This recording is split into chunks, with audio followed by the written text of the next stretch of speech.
Pinagtibay na ng Kamara ang House Resolution number 94 na nagbibigay paintulot sa mga civil society organizations na makibahagi sa budget deliberation.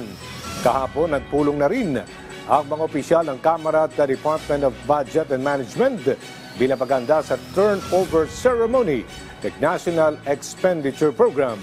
Si Melales Moras sa sentro ng balita. There is a motion to adopt House Resolution number 94. All those in favor say aye. Those against say nay. The ayes have it. House Resolution number 94 is hereby adopted.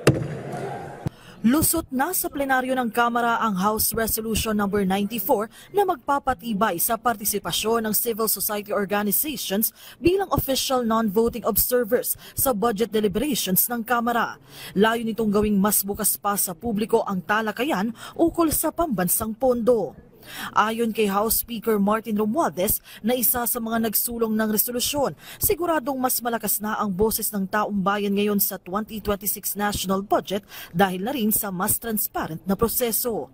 Bago yan, umarangkada na rin ang konsultasyon ng Kamara sa iba't ibang CSOs sa pangunguna ni House Committee on Higher and Technical Education Chair Jude Asidre. Tinalakay nila ang magiging sistema sa deliberasyon ng pambansang pondo. Giit ni Asidre, naniniwala silang malaki ang maitutulong ng pakikilahok ng civil society groups para sa pagkakaroon ng national budget na tunay na tutugon sa pangailangan ng mga Pilipino. Dagdag pa niya, hindi lamang ito token participation, kundi gusto talaga nilang bumuo ng sistema kung saan naririnig ang boses ng mga CSO at mailalahad nila ang kanilang panig ukol sa public spending.